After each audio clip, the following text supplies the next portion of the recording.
Karma. De Annie Besant. Prólogo del traductor. Expone la doctora Annie Besant en las siguientes páginas los principios fundamentales de la ley del karma, de acción y reacción, de causa y efecto, o de causalidad, como también se la denomina, en términos claros y de sencilla comprensión, de suerte que lleguen sin mayor dificultad al entendimiento de quienes no están todavía familiarizados con las enseñanzas teosóficas. Sin embargo, también serán provechosas estas instrucciones para los ya algo versados en teosofía, pero que aún no comprenden acabadamente el capital principio del karma, que con su gemelo el de la reencarnación constituyen la piedra angular de la teosofía. Aunque ni por su título ni por el tema de que trata sea nueva esta obra, lo es por el moderno carácter de su refundición, acomodada a los progresos de la metodología teosófica desde que por vez primera se publicó. Del cuidadoso estudio del texto inferirá el lector que el vulgar aforismo, cada cual es hijo de sus obras, requiere acertada rectificación, de acuerdo con la multimilenaria sabiduría hermética, diciendo que cada cual es hijo de sus pensamientos, en consonancia con el antiquísimo aforismo de que el hombre se convierte en lo que piensa. Establece la autora muy claramente la distinción entre imagen mental y forma de pensamiento, que algunas veces se confunden por error en un mismo concepto, cuando psicológicamente consideradas, la imagen mental es la causa y la forma de pensamiento es el efecto, de manera que no puede haber forma de pensamiento sin imagen mental que la produzca, como no es posible una prueba fotográfica sin el cliché que la origine.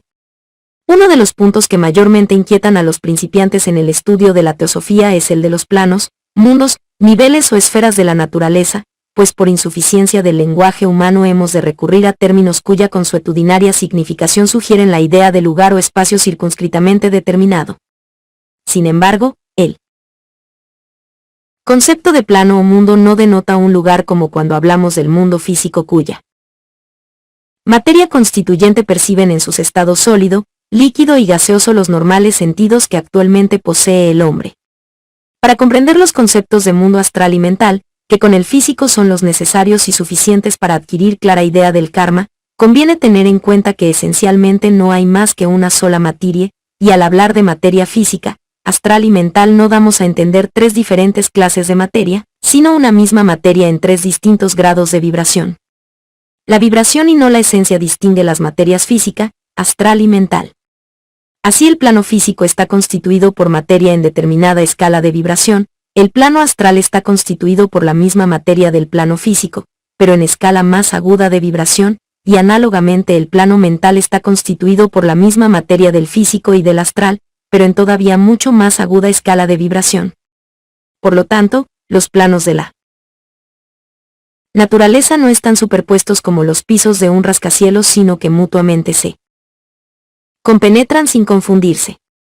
La analogía es un procedimiento valiosísimo en todos los métodos de investigación, y así lo aconsejaba la inolvidable maestra Blavatsky. Procediendo por analogía, veremos que en un aposento puede haber las vibraciones acústicas de una gramola, las caloríficas de una estufa, las lumínicas de una lámpara eléctrica, las magnéticas de un acero imanado y las de una sal de radio, y todas actuarán en el mismo espacio sin confundirse ni estorbarse. De la propia suerte, en la esfera de atracción de nuestro planeta existen de continuo vibraciones físicas, astrales y mentales inconfundiblemente compenetradas y distintas por el grado de vibración y perceptibles por el ego mediante el cuerpo o vehículo del mismo grado de vibración. Por consiguiente, una imagen mental vibrará según la tónica mental, pero podrá compenetrarse sin confundirse con vibraciones astrales para constituir la forma de pensamiento o forma astro mental. Tampoco hay definidas líneas divisorias como murallas o vallas entre estas gradaciones vibratorias, pues no hay en ellas solución de continuidad ni linde que notoriamente las separe, como no hay linde entre los 7 colores del espectro solar. ¿Acaso estas ligeras insinuaciones estimulen al lector para proseguir el estudio de las enseñanzas teosóficas que de día en año va corroborando la ciencia experimental? Federico Clement Terrer. Prefacio. Pocas palabras serán necesarias para la presentación de este libro. Es el cuarto de una serie de manuales destinados a satisfacer la pública demanda de una sencilla exposición de las enseñanzas teosóficas. Se han quejado algunos de que nuestra bibliografía es a la vez demasiado abstrusa, excesivamente técnica y muy costosa para el vulgar lector, y esperamos que la presente serie logre satisfacer tan positiva necesidad. La teosofía no conviene tan solo a los eruditos. Conviene a todos. ¿Acaso entre quienes en estos manuales perciban los primeros vislumbres de las enseñanzas teosóficas, haya algunos que se vean impelidos a profundizar en su filosofía, su ciencia y su religión y arrostren sus abstrusos problemas con el celo del estudiante y el ardor del neófito? Mas estos manuales no están escritos para el fervoroso estudiante que no retrocede ante las dificultades iniciales. Están escritos para las gentes atareadas en los negocios de la vida cotidiana, que anhelan conocer algunas de las capitales verdades que hacen la vida menos penosa de sobrellevar y la muerte más fácil de afrontar. Escritos por servidores de los maestros, que son los hermanos mayores de nuestra raza, no tienen otro objeto que ayudar a nuestros prójimos. Capítulo 1. Karma. Todo desarrollado pensamiento del hombre pasa al mundo interno, y asociado o mejor diríamos entrefundido con una medio inteligente fuerza de los reinos elementales, se convierte en una entidad activa que como engendrada por la mente sobrevive durante un periodo proporcional a la intensidad del impulso que la generó. Así un buen pensamiento se mantiene como una fuerza activa y benéfica, y uno malo como un maléfico demonio. De esta suerte el hombre está continuamente poblando su ambiente con un mundo de su creación, henchido de los brotes de sus caprichos, deseos, impulsos y pasiones, que reaccionan sobre cualquier organismo sensitivo o nervioso puesto en contacto con ellos, en proporción de su dinámica intensidad. El budista llama a este fenómeno su skandha, el hinduista le denomina karma. El adepto emite conscientemente dichas formas mentales, los demás hombres las emiten inconscientemente uno. No se ha hecho más. Gráfica descripción de la esencial naturaleza del karma que la contenida en las precedentes frases. Tomadas de una de las primeras cartas del maestro K.H. Si claramente se comprenden en todo su alcance, se desvanecerán la mayor parte de las dudas que obscurecen el asunto, y se percibirá el capital principio subyacente en la acción kármica. Por lo tanto, pueden considerarse dichas frases como la mejor norma de estudio, y así comenzaremos por considerar las facultades creadoras del hombre. Basta para introducción el claro concepto de la inmutabilidad de la ley y el de los planos de la naturaleza. 1 Sinet, El mundo oculto, tomo 1, Pax 219 y 220. Edición española. Capítulo 2. La inmutabilidad de la ley. Es axiomático que vivimos sujetos a leyes inquebrantables. Sin embargo, cuando nos percatamos conscientemente de esta verdad y la reconocemos positivamente en los mundos físico, mental y moral, nos invade un sentimiento de impotencia como si irremediablemente nos agarrase una vigorosa potestad que nos zarandeara a su antojo. Pero sucede precisamente lo contrario, porque una vez conocida tal potente potestad, nos conducirá sumisa a donde nosotros queramos, pues posible es utilizar todas las fuerzas naturales en la proporción en que las conozcamos. Por obediencia se vence a la naturaleza, y a nuestra disposición se hallan sus irresistibles energías en cuanto por el conocimiento actuamos con ellas y no contra ellas. En los inagotables depósitos de la naturaleza podemos escoger las fuerzas que en intensidad, dirección y sentido mejor sirvan a nuestro propósito, y su inmutabilidad afianza nuestro éxito.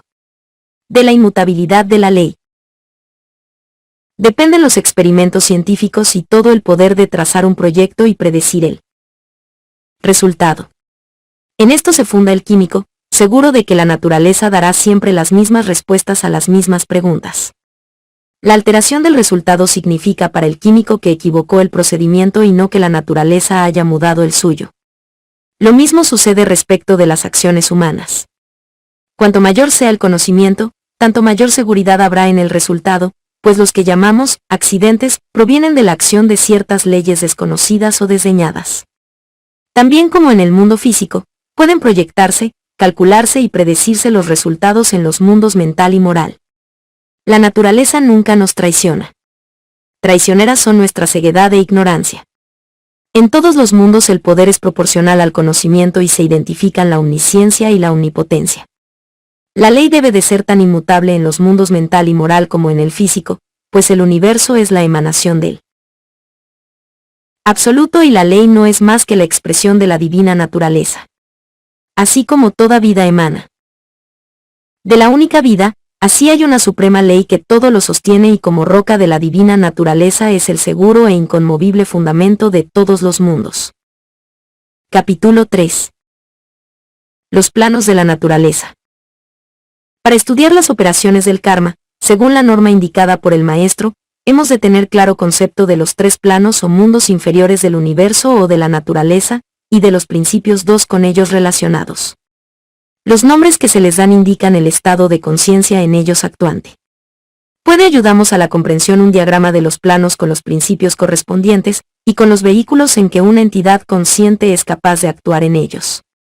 El ocultismo práctico le enseña al estudiante a visitar dichos planos, y por medio de su propia investigación transmutar la teoría en positivo conocimiento. El vehículo inferior, el cuerpo denso, le sirve a la conciencia para actuar en el mundo físico, y en este mundo queda limitada la conciencia por las capacidades del cerebro. El término cuerpo sutil denota las modalidades del cuerpo astral correspondientes a las diversas condiciones del complicado mundo psíquico. En el mundo o plano de Bachánico hay 2 niveles distintamente definidos, el rúpico o con forma y el arrúpico o sin forma. En el nivel inferior, la conciencia se vale de un cuerpo artificial, el Mayavirrupa, pero conviene mejor el término cuerpo mental, porque denota que su materia constituyente pertenece al plano manásico. En el nivel superior, la conciencia se vale del cuerpo causal. Del plano búdico no hay necesidad de tratar. 2. Véase el manual teosófico de la misma autora. Los planos de la naturaleza. Atma. Búdico Budi vehículo cuerpo espiritual. De Bachánico manas vehículos, cuerpo mental cuerpo causal.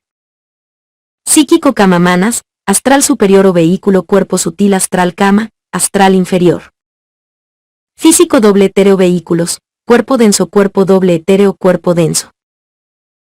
La materia de estos planos no está en el mismo grado de vibración, y en general, la de cada uno de ellos es más densa que la del inmediatamente superior, de conformidad con la naturaleza, pues la involución o curso descendente de la evolución procede de lo rarificado a lo denso, de lo sutil a lo grosero. Además, numerosas jerarquías de seres habitan en estos planos, desde las superiores inteligencias del mundo espiritual hasta los ínfimos elementales subconscientes del mundo físico. En todos los mundos, el espíritu y la materia están entrefundidos, de suerte que cada partícula tiene por cuerpo la materia y el espíritu es su vida. Todas las independientes agregaciones de partículas, toda separada forma de cualquier tipo, clase y especie están animadas por dichos seres vivientes cuyo grado corresponde al de la forma. No hay forma alguna que no esté así animada, pero la animadora entidad puede ser una elevada inteligencia, un ínfimo elemental o cualquier entidad de las innumerables huestes existentes entre ambos extremos. Las entidades de que principalmente vamos a tratar ahora son las del plano psíquico, llamado también mundo o plano astral, pues proporcionan al hombre el cuerpo de deseos o cuerpo de sensación y vivifican los sentidos astrales. Son estas entidades los elementales de la forma del mundo animal, llamados en sánscrito rupe devatas, que motivan la transmutación de las vibraciones en sensaciones. La más notable característica de los elementales cámicos es la sensación o facultad de percibir y responder a las vibraciones, y en el plano astral abundan dichas entidades, de diversos grados de conciencia, que reciben toda clase de impresiones y las transmutan en sensaciones. Así pues, todo ser que posea un cuerpo en el cual residan estos elementales, será capaz de sentir, y el hombre siente por medio de un tal cuerpo. El hombre no es consciente de las partículas de su cuerpo físico ni tampoco de sus células, que tienen conciencia propia y llevan a cabo los procesos de la vida vegetativa, pero el individuo cuyo cuerpo físico constituyen dichas células no participa de su conciencia, ni las ayuda ni las estorba en su trabajo fisiológico de asimilación y desasimilación, ni en ningún caso podría identificar su conciencia con la de una célula de su corazón, para saber exactamente cómo opera. La conciencia del hombre actúa normalmente en el plano psíquico, y aun en las regiones superiores de este plano, la mente humana funciona entremezclada con kama, pues en el plano psíquico o astral no puede actuar la mente pura. El plano psíquico o astral está henchido de elementales análogos a los que construyen el cuerpo astral del hombre y de los animales. Por medio del cuerpo astral se relaciona el hombre con los elementales del deseo y con los objetos exteriores que le inspiran atracción o repulsión. Por medio de su voluntad, sus emociones y deseos influye el hombre en los elementales que responden sensorialmente a todos los estremecimientos emotivos que emite en todas direcciones. El cuerpo astral del hombre funciona como un instrumento que transmuta en Sensaciones las vibraciones procedentes del exterior, y en vibraciones los sentimientos procedentes del interior. Capítulo 4. Generación de las formas mentales. Estamos ahora dispuestos a comprender más claramente las palabras del maestro. Al actuar la mente en el plano mental inferior genera imágenes o formas mentales, llamadas también formas de pensamiento. Se ha dicho con sumo acierto que la imaginación es la facultad creadora de la mente, y así es en un sentido mucho más literal del que se figuran los que emplean dicha palabra. La aptitud de producir imágenes es la característica facultad de la mente, y las palabras no son más que toscos intentos de representar o expresar un cuadro mental. Una idea, una imagen mental, es en muchos casos algo muy complicado cuya expresión verbal requiere toda una frase, y así, la palabra expresiva de una idea solo concierne a un incidente en ella notable sin expresar completamente toda la idea. Por ejemplo, la palabra triángulo evoca en la mente de quien la oye una figura geométrica cuya definición o desarrollo verbal requiere otras palabras para expresar el contenido total de la idea de triángulo. Pensamos en símbolos y trabajosa e imperfectamente los expresamos en palabras. Cuando una mente se comunica en derechura con otra mente, la expresión es perfecta y trasciende las palabras, y aun en la transmisión de pensamientos limitados no se pronuncian palabras sino que se emiten ideas. El orador expresa con palabras todo cuanto puede de sus imágenes mentales, que se reproducen en la mente de quienes lo escuchan. La mente se vale de ideas, no de palabras, y la mitad de los debates y controversias que degeneran en disputa, provienen de que los polemistas atribuyen diferentes ideas a las mismas palabras o emplean distintas palabras para expresar las mismas ideas. Una forma de pensamiento es una imagen mental que con materia mental forja el ego por medio de la mente y pone en vibración el ambiente mental. Estas vibraciones descienden al plano astral donde se transmutan en colores y sonidos que atraen a los elementales sintonizados con las respectivas vibraciones. Porque todos los elementales, como las demás entidades del universo, pertenecen a uno u otro de los 7 rayos o hijos primordiales de la luz. La luz blanca dimanante del tercer logos o manifestación de la mente divina, se descompone en 7 rayos, simbolizados apocalípticamente en los 7 espíritus que están delante del trono, y cada uno de estos 7 rayos se subdivide en 7 subrayos y así sucesivamente en seriadas subdivisiones. De aquí que entre las innumerables diferenciaciones constitutivas del universo, haya elementales pertenecientes a las varias subdivisiones, que se comunican en un lenguaje basado en su color correspondiente.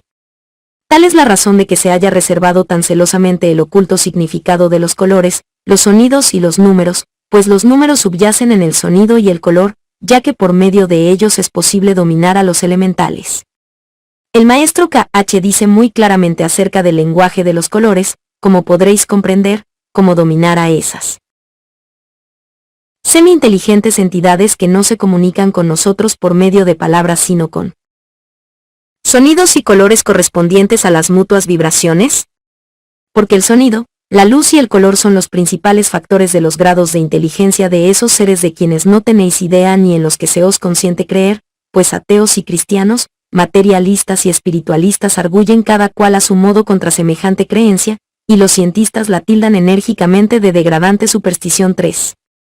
Cuantos hayan estudiado la historia antigua recordarán que de cuando 3. El mundo oculto, página 246.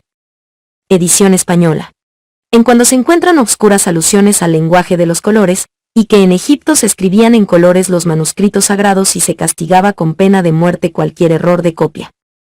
Pero no quiero dejarme seducir por esta fascinadora digresión. Nos contraemos a la circunstancia de que con los elementales nos relacionamos por medio de sonidos y colores que son para ellos tan inteligibles como las palabras para los hombres. El matiz del color fonético depende del motivo generador de la forma de pensamiento. Si el motivo es puro, amoroso y benéfico, la forma de pensamiento atraerá a un elemental sintonizado con su color fonético, quien se infundirá en la forma y será su alma, constituyendo así en el mundo astral una entidad independiente de carácter puro, amoroso y benéfico. Por el contrario, si el motivo es impuro, hostil y maléfico, la forma de pensamiento atraerá a un elemental sintonizado con su color fonético y se infundirá en la forma y será su alma, constituyendo así en el mundo astral una entidad independiente de carácter maléfico. Por ejemplo, Un pensamiento iracundo producirá una forma de color de fuego que atrae a los elementales de la ira y uno de ellos se infunde en la forma y la convierte en una entidad iracunda con actuación independiente. Los hombres están hablando de continuo sin darse cuenta en este lenguaje de colores fonéticos y atraen enjambres de elementales que se aposentan en las formas de pensamiento, de suerte que cada cual puebla su ambiente con los engendros de sus fantasías, deseos, impulsos y pasiones. Ángeles y demonios de nuestra propia creación nos rodean y son causa de dicha o infortunio para nosotros y para los demás. Son una hueste kármica. Los clarividentes perciben los relampagueantes colores de continuo cambiantes en el aura de cada individuo, de modo que todo pensamiento y toda emoción son visibles para la vista astral. Los que poseen un mayor grado de clarividencia pueden ver también las formas de pensamiento y los efectos producidos por los relámpagos de colores en las huestes de elementales. Capítulo 5. Actividad de las formas de pensamiento. La duración de estas animadas formas de pensamiento depende en primer lugar de la energía que les haya comunicado su creador, de su intensidad inicial, y en segundo lugar del alimento que se les proporciona al reiterar el pensamiento su progenitor o cualquier otro individuo, por lo que si la reiteración es muy frecuente, se vigoriza la forma hasta el punto de estabilizarse en el mundo astral. Las formas de pensamiento de análoga índole se atraen mutuamente y constituyen por aglomeración una forma de extraordinaria energía e intensidad. Las formas de pensamiento están ligadas con su creador por una especie de lazo magnético, de suerte que reaccionan sobre él, y cuando la repetición del pensamiento las vigoriza, determinan un definido hábito mental a manera de molde en que fácilmente se vierta el pensamiento. Si es de índole elevada, beneficiará a su creador, aunque la mayoría impiden por los siniestros el desenvolvimiento mental. Consideremos la formación del hábito porque demuestra en miniatura la operación del karma y nos ayuda a comprenderla. Supongamos una mente virgen, sin pasada actividad, capaz de actuar libre y espontáneamente. Si engendra una forma de pensamiento y la reitera multitud de veces, se habituará a tal pensamiento de modo que en él aplique todas sus energías sin acción selectiva de la voluntad. Supongamos además que el ego nota que aquel hábito mental es un obstáculo para su progreso, y se propone vencerlo. Solo podrá lograrlo invirtiendo el procedimiento, esto es, por la renovada espontánea acción de la mente dirigida a deshacer lo hecho, a eliminar el contraído hábito que impide el adelanto del ego. Aquí tenemos idealmente representado un mínimo ciclo kármico, rápidamente recorrido. La mente libre contrae un hábito que la limita, pero dentro de esta limitación conserva su libertad y puede actuar desde su interior contra el adquirido hábito hasta eliminarlo. Desde luego que no somos inicialmente libres, pues venimos al mundo cargados con las cadenas que nos forjamos en vidas anteriores, pero el proceso relativo a cada cadena, a cada hábito contraído, es el mismo que indicado queda en el ciclo puesto por ejemplo. La mente forja la cadena, la soporta y al propio tiempo puede limarla 4. El creador de una forma de pensamiento puede dirigirla a determinado individuo para favorecerlo o perjudicarlo, según la índole del elemental que la anima.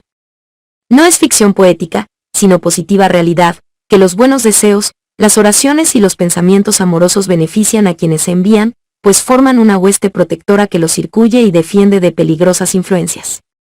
No solo genera y emite el hombre sus propias formas de pensamiento, sino que como un imán atrae las de otros individuos, con tal que sean de la misma índole que las suyas. Así puede atraer poderosos refuerzos de energía a él externa y de él depende que esta energía sea positiva o negativa. Si los pensamientos son puros y nobles atraerán huestes de entidades benéficas, y así se explica que a veces se vea capaz de realizar lo que en verdad le parece superior a sus fuerzas. Análogamente.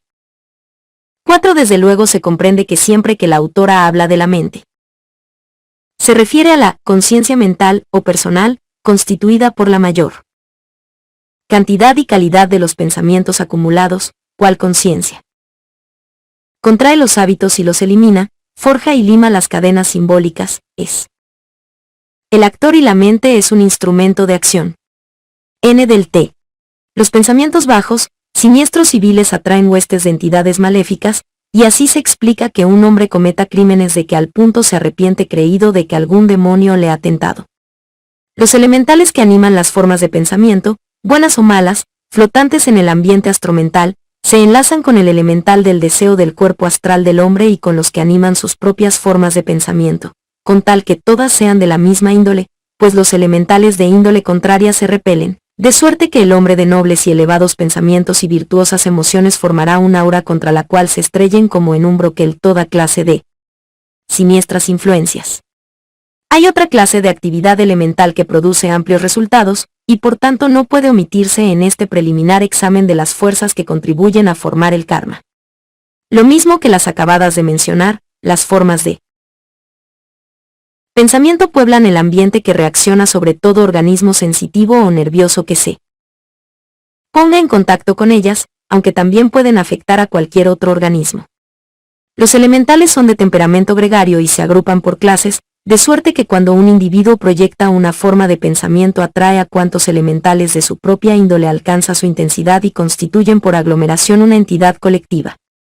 Del carácter de estas entidades colectivas dependen las señaladas características de las familias, poblaciones, comarcas, regiones y naciones, pues forman un ambiente astral en el que actúan los cuerpos astrales de los individuos pertenecientes a la respectiva familia, población, comarca, región o nación, y en consecuencia tal ambiente colectivo modifica la actividad del individuo y limita hasta cierto punto la expresión de sus facultades.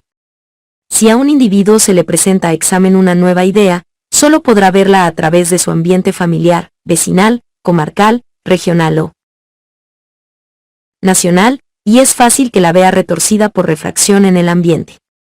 Por lo tanto, hay limitaciones kármicas de suma importancia, que requieren ulterior consideración. La influencia de las entidades colectivas no se contrae al cuerpo astral de los individuos, sino que cuando son de siniestra y destructora índole actúan como focos de tremenda energía desintegradora que ocasiona en el plano físico estragos tales como los accidentes, tempestades, ciclones, huracanes, terremotos e inundaciones. También estos resultados kármicos requieren ulterior consideración. Capítulo 6. Fundamento del karma. Conocida la relación entre el hombre y los reinos elementales y considerada la creadora energía de la mente que engendra las vívidas formas de pensamiento, nos hallamos en disposición de comprender el fundamento del karma durante un ciclo de vida del ego, o sea el periodo que transcurre entre dos nacimientos y abarca por lo tanto una vida terrestre, una vida astral y una vida mental para volver de nuevo a la vida terrestre. Conviene advertir que durante un ciclo de vida, el ego permanece muchísimo más tiempo fuera del plano físico, de suerte que la verdadera vida del ego es la ultraterrena, y así vemos que no será posible comprender acertadamente las operaciones del karma sin estudiar las actividades del ego fuera del plano físico. Dice un maestro, afirman los vedantinos que la vida terrena, por su inestabilidad y relativamente corta duración, es ilusoria, y que la vida real es la del ego en las esferas superiores. 5. Durante la vida terrena se manifiesta más directamente la actividad del ego en la creación de formas de pensamiento por medio de la mente. El germen o embrión de estas formas es una imagen mental que se mantiene unida a la conciencia de su creador como una idea concebida, pero todavía no expresada. Esta imagen mental puede compararse a un molde estereotipado en la conciencia del ego, del que puede producir tantas copias o formas de pensamiento como quiera. La imagen mental es la estereotipia y las formas de pensamiento son los ejemplares. La imagen es puro pensamiento. Las formas de pensamiento son astromentales. El ego lleva en su conciencia la imagen mental durante todo un ciclo de vida, y si al pasar por los planos astral y mental en el arco ascendente no puede la imagen soportar la sutil atmósfera de uno u otro de ambos planos, prescinde temporáneamente de ella, y al volver a la tierra por el arco descendente, recoge la imagen en el punto donde la había dejado sin perder su conexión con ella, es decir, que la imagen mental puede permanecer largo tiempo aletargada y recobrar después su actividad. Cada impulso del ego y la influencia de las derivadas formas de pensamiento y de las entidades análogas acrecientan la energía y modifican la forma de la imagen mental, que evoluciona de conformidad con leyes definidas. La agregación de las imágenes mentales constituye el carácter del individuo, cuyo aspecto externo es reflejo de lo interno, y así como las células orgánicas se modifican en el transcurso del proceso fisiológico, así también las imágenes que dan la tónica mental del individuo experimentan notables modificaciones. El estudio de la operación del karma arrojará mucha luz sobre estas modificaciones. De diversa índole puede ser una imagen mental, según el motivo de su creador. Puede ser pasional, ética o intelectual, pero sea cual sea su índole es una creación del ego y el fundamento del karma. Sin imagen mental no habría karma que enlazase un ciclo de vida con otro, y es indispensable el cuerpo mental para que haya karma individual. Los minera. Vegetales y animales no tienen karma individual porque carecen de mana 6. Consideremos ahora la imagen mental con relación a la forma de pensamiento en el plano astral y veamos cómo se produce esta forma. Las vibraciones de la imagen mental levantan vibraciones sintónicas en la materia astral, y como esta materia es más densa que la mental, constituye la forma o envoltura. 5. Lucifer. Octubre de 1892. Artículo, Vida y muerte. 6. Está en ellos latente, en espera de actualización, el principio manasico. Y es como si carecieran de él. N del T.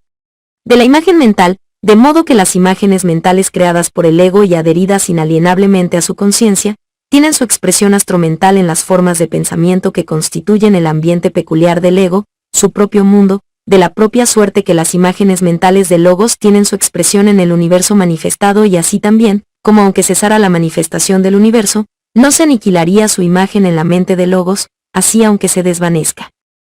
Por consunción la forma de pensamiento, permanece en la conciencia del ego la imagen mental. Conviene añadir que las vibraciones de la imagen mental no solo provocan otras en la materia del plano astral, sino que repercuten en la materia indiferenciada, en el akasha, el inagotable depósito de todas las vibraciones mentales, emocionales y físicas, que allí se estereotipan como imágenes fijas y constituyen los anales akásicos, los simbólicos libros de los lípicas, que puede leer todo el que según dice la doctrina secreta posee la visión del Dhamma 7.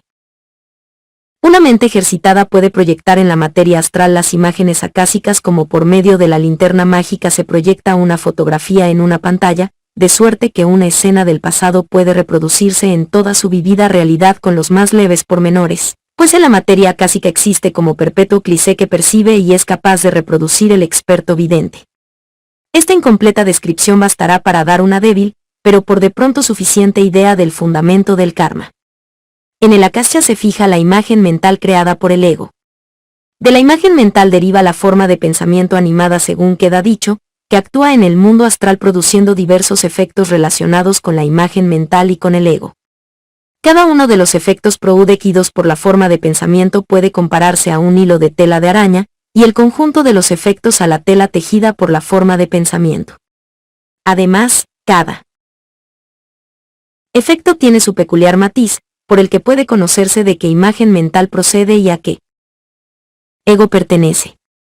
Así cabe tener alguna idea de cómo los señores del karma o administradores de la ley kármica perciben al primer golpe de vista la completa responsabilidad del ego por la imagen mental que crea y su responsabilidad parcial por sus efectos ulteriores, que será mayor o menor según entren o no otros hilos kármicos en la determinación de los efectos. También podemos comprender por qué el motivo desempeña parte tan importante en la operación del karma, porque las acciones están subordinadas a su generadora energía, y porque el karma opera en cada plano de conformidad con su índole, y sin embargo enlaza todos los planos con un hilo sin solución de continuidad. Cuando los luminosos conceptos de la religión de la sabiduría derraman su luz sobre el mundo y disipan las tinieblas, dejando ver la absoluta justicia que obra bajo las aparentes incongruencias, desigualdades y accidentes de la vida, no es extraño que nuestro corazón se dirija con inefable gratitud a los excelsos seres que mantienen la antorcha de la verdad y nos libran de la tensión que estaba a punto de estallar, de la congoja con que presenciábamos males al parecer irremediables y nos movían a dudar de la justicia y del amor. No estás condenado. Dulce es el alma de las cosas, y descanso celestial el corazón del ser. Más fuerte que el infortunio es la voluntad. Lo bueno se transmuta en mejor y lo mejor en óptimo. Tal es la ley que obra rectamente y nadie puede detener ni desviar. Su corazón es amor. Su fin es paz y plenitud. Obedeced. Para mayor claridad trazaremos un diagrama del triple resultado de la actividad del ego que crea el karma fundamental. Así tendremos durante un ciclo de vida. 7. Dhamma equivale a vidente que ha alcanzado la suprema sabiduría. N. Del T. Karma. Plano materia constituyente resultado. Espiritual acaso imágenes acásicas que forman el hombre. El registro kármico crea en el mental inferior mental imágenes mentales que permanecen en la conciencia de su creador. Astral astral imágenes astromentales, entidades activas en el plano astral. El resultado de todo ello son las tendencias, aptitudes, actividades, oportunidades, ambiente, etc., principalmente en futuros ciclos de vida, de conformidad con definidas leyes. Capítulo 7. Karma individual. El estudiante ha de reconocer que el alma del hombre, el ego, el causante del karma es una entidad progresiva, un ser viviente que adelanta en estatura mental y en sabiduría según recorre el sendero de su eónica evolución, por lo que conviene tener siempre presente la esencial identidad de la mente concreta y la mente abstracta, aunque las distinguimos para mayor facilidad en su estudio, pero la diferencia es de actividad funcional y no de naturaleza. La mente superior o abstracta actúa en el plano causal con plena conciencia de todo el pasado del ego, mientras que la mente inferior actúa en los planos mental y astral, con todas sus facultades embargadas por la índole cámica del deseo, con la conciencia limitada a las experiencias que mayormente le han impresionado en la encarnación porque está pasando 8. Para la mayoría de las gentes la mente concreta es su yo, y el ego individual, que siempre actúa desde su propio plano o sea el plano causal o mental superior, es para ellos la voz de la conciencia, vaga y confusamente considerada como sobrenatural, como la voz de Dios, y aciertan al reconocerle autoridad, aunque desconozcan su naturaleza. Pero el estudiante ha de comprender muy bien que la mente inferior es de la misma esencia que la superior, como el rayo de sol es de la misma esencia del sol. El sol de la mente superior brilla siempre en el plano causal, mientras que el rayo de la mente inferior penetra en el plano físico a través del plano astral. Por lo tanto, el ego es una entidad progresiva, y cuando la mente superior emite un rayo a que llamamos mente inferior, puede compararse este descenso a una mano que se sumergiera en un estanque de agua para recoger un objeto caído en el fondo, y saliera del agua con el objeto recogido. El adelanto del ego depende del valor de los objetos recogidos por la alargada mano, y al retraerse el rayo, la importancia de toda su obra mientras estuvo actuando en el plano físico, se estima por el valor de las reunidas experiencias. Es como si el propietario y cultivador de una finca rústica saliese al campo a trabajar sufriendo todas las inclemencias del tiempo, y regresara con el fruto de su labor para llenar los alfolíes. Cada yo personal es el aspecto actuante en el plano físico del ego individual a quien representa en el grado de desenvolvimiento correspondiente a la etapa de su evolución. Cuando así se comprende, se desvanece la duda que suele asaltar a los principiantes en el estudio de la teosofía, respecto a la aparente injusticia de que recaigan sobre la personalidad las consecuencias de culpas que no cometió. Entonces se echa de ver que el mismo ego que sembró el karma, lo cosecha, que el mismo labrador que plantó la semilla, cosecha el fruto, aunque haya mudado de traje entre la siembra y la cosecha. Así también las envolturas astral y física del ego se desgastaron entre la siembra y la cosecha, y se ha revestido de nuevos trajes para recoger el fruto de lo que sembró. En las primeras etapas de la evolución del ego, adelanta muy lentamente, porque le zarandean los deseos y cede a las atracciones del plano físico. La mayoría de las imágenes mentales que genera son pasionales, y en consecuencia las formas de pensamiento son violentas y de corto alcance. Su 8. El plano mental solo es uno, pero según la actividad de la mente se clasifica por conveniencia en mental superior y mental inferior. Al superior se le denomina plano causal y al inferior sencillamente plano mental, aunque ambos son mentales. N del T. Duración dependerá de la cantidad de elemento manásico 9 que haya entrado en la formación de la imagen mental. Los firmes y sostenidos pensamientos forjarán claras y definidas imágenes mentales, y en consecuencia vigorosas y duraderas formas de pensamiento, por lo que la imagen mental ha de ser una dominante influencia que dirija las energías del ego. Durante la vida terrena forja el hombre un sinnúmero de imágenes mentales. Unas son recias, vigorosas, de continuo reforzadas por repetidos impulsos mentales. Otras son débiles, vagas, que apenas nacidas se desvanecen. Unas son de índole espiritual y denotan anhelos de servir al prójimo, deseos de conocimiento, ansias de más alta vida. Otras son puramente intelectuales, como límpidas joyas del pensamiento o receptáculos de los resultados de profundos estudios. También las hay emocionales que denotan amor, compasión, ternura y devoción, o pasionales denotadoras de ira. Ambición, orgullo, codicia, gula, lujuria y cuantas emociones siniestras anidan en la naturaleza. Inferior. A la muerte del cuerpo físico, el ego ve su conciencia henchida de cuantas imágenes mentales de una u otra índole forjó durante la vida que acaba de pasar. Es el resultado de su vida astromental. Todo pensamiento, por fugaz que haya sido, está allí representado. Podrán haberse desvanecido largo tiempo las formas de pensamiento que solo duraron unas cuantas horas, pero las imágenes mentales, sin faltar una, permanecen en la conciencia del alma que se las lleva consigo al mundo astral luego de muerto el cuerpo físico.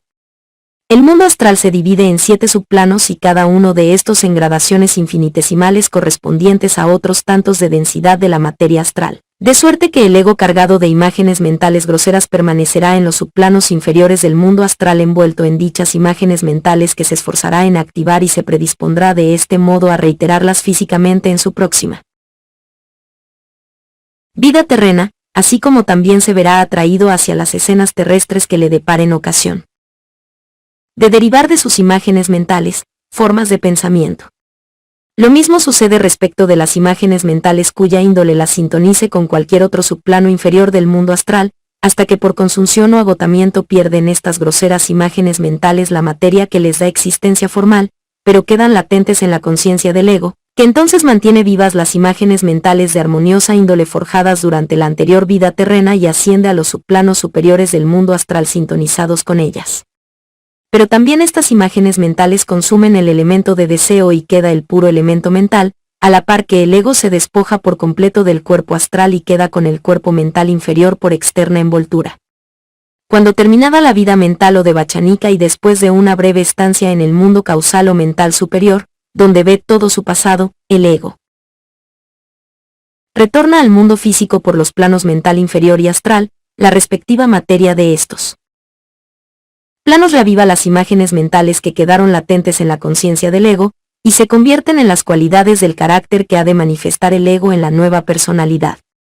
Conviene advertir que las creencias supersticiosas transmutadas en imágenes mentales durante la vida terrena, ocasionan acerbos sufrimientos al ego en los primeros estadios de la vida astral, pues le representan horrorosos tormentos que en rigor carecen en absoluto de realidad.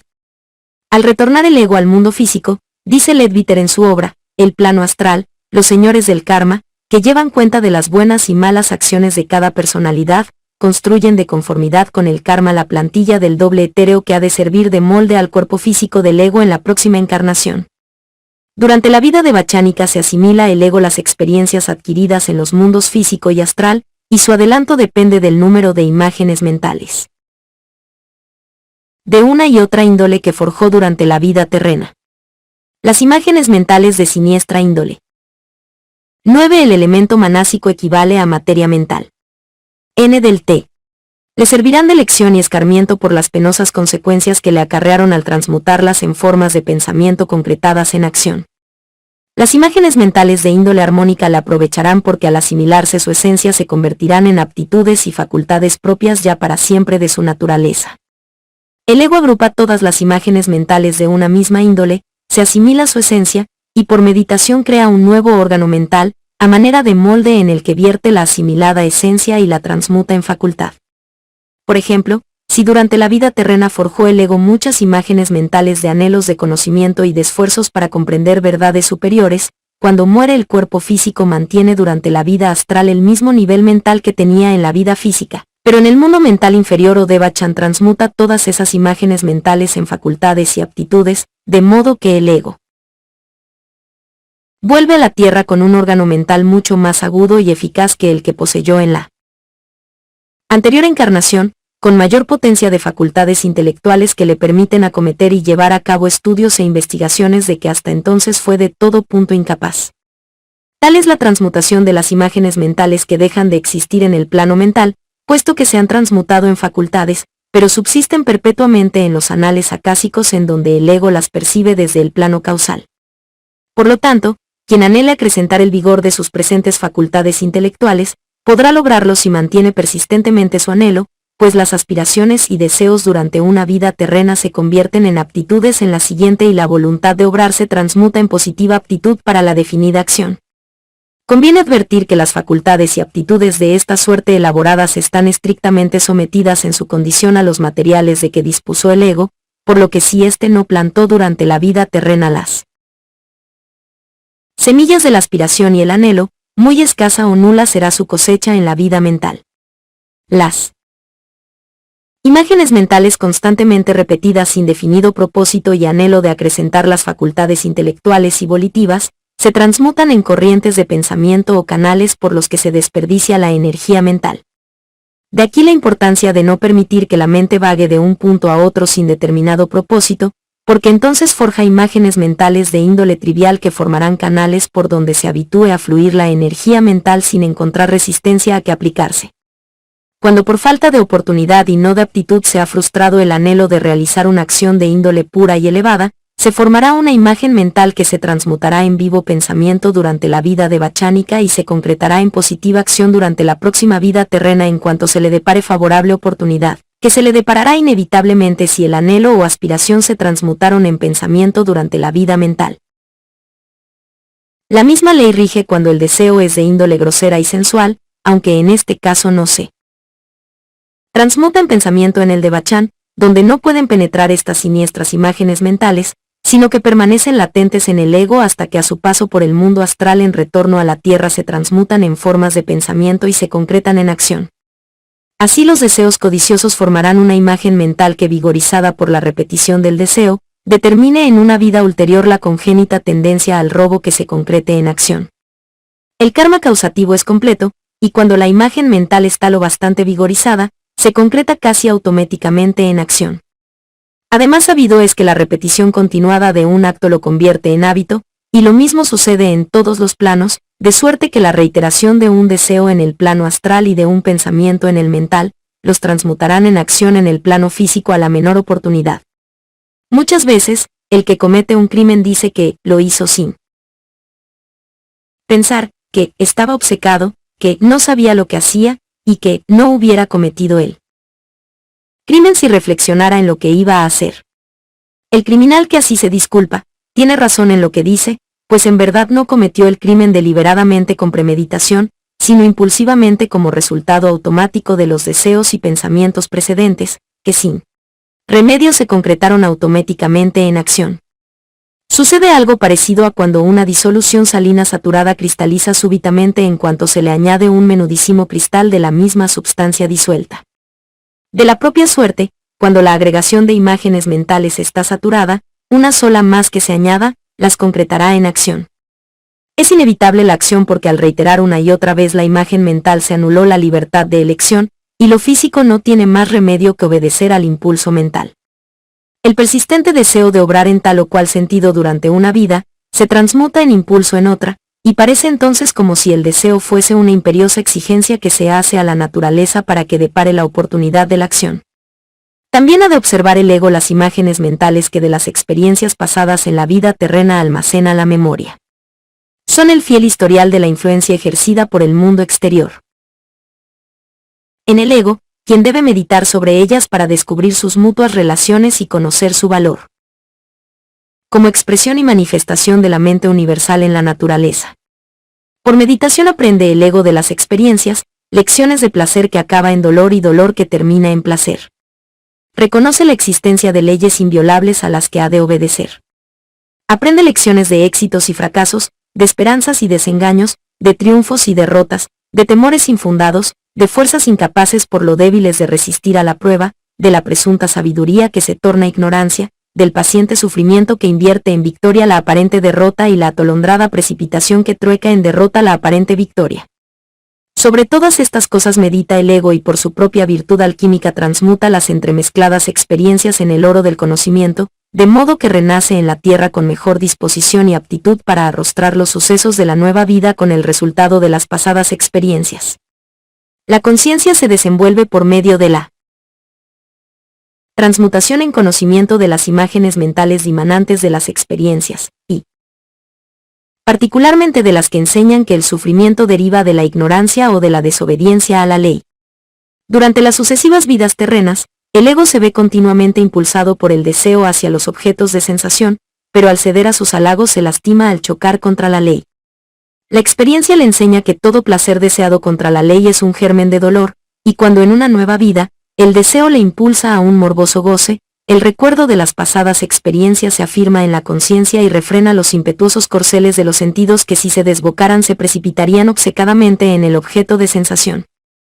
En el actual estadio de la evolución humana, todos los egos, excepto los más atrasados, han tenido suficientes experiencias para reconocer las más salientes características del bien y del mal, o sea de lo que está en armonía o en discordancia con la divina ley, de suerte que por su dilatada experiencia puede el ego manifestarse clara y explícitamente en su aspecto ético, pero en cuanto a las cuestiones peculiares del presente estadio de evolución y no de los ya recorridos, la experiencia del ego es tan deficiente, que aún no se ha transmutado en conciencia, y se expone a errar en sus determinaciones por muy sincero que sea su intento de obrar rectamente.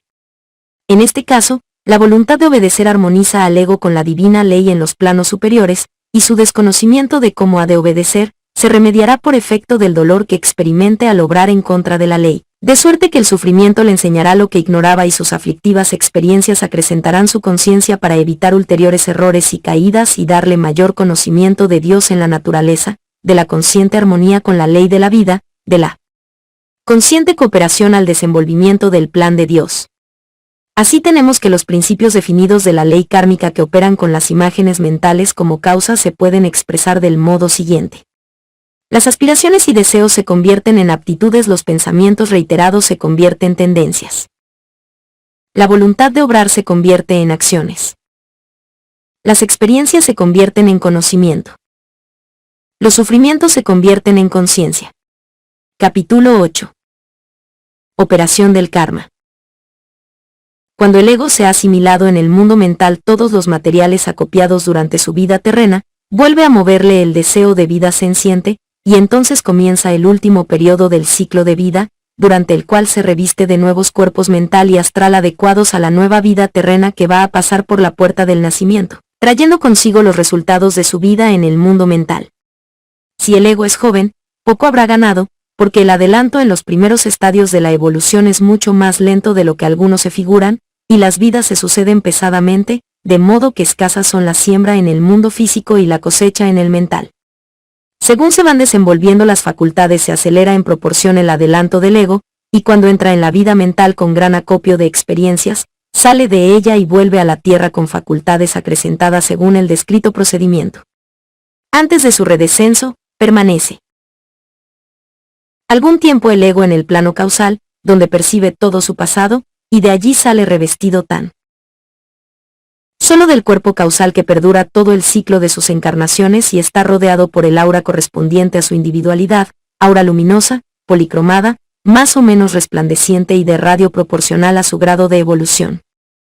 Al pasar por los planos mental y astral en su retorno a la Tierra se reviste el ego de nuevos cuerpos constituidos por la respectiva materia de dichos planos, de conformidad con los resultados de su pasado karma, teniendo por embrión las imágenes mentales que al ascender después de la anterior muerte física quedarán privadas de materia, y que ahora reavivan con la que atraen de los planos mental y astral y constituyen la tónica de los pensamientos y emociones de toda índole que ha de constituir su congénito carácter en la nueva encarnación 10. Una vez así revestido, cuya operación puede ser breve o muy prolongada según el caso, se halla el ego dispuesto a recibir de los señores del karma el cuerpo etéreo por ellos formado con los materiales que el mismo ego proporcionó, y que sirve de molde para construir por ley fisiológica el cuerpo denso en que debe manifestarse en el mundo físico durante la próxima encarnación.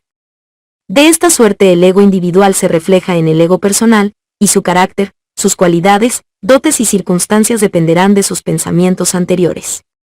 Se convertirá en lo que pensó, y así el hombre es según quiso ser. Sin embargo, el cuerpo físico, en sus dos aspectos de etéreo y denso, limita y condiciona la actividad de las facultades del ego, que ha de vivir en determinado ambiente de cuya índole derivarán las circunstancias externas. Ha de seguir el ego un sendero trazado por las causas que estableció y arrostrar vicisitudes ora placenteras, ora penosas, resultantes de las fuerzas que generó y que ponen a prueba sus facultades. Pero algo más que los aspectos individual y personal del ego parece aquí necesario para proporcionar campo de acción a sus energías de modo que se adapten a los instrumentos condicionantes y a las reaccionarias circunstancias.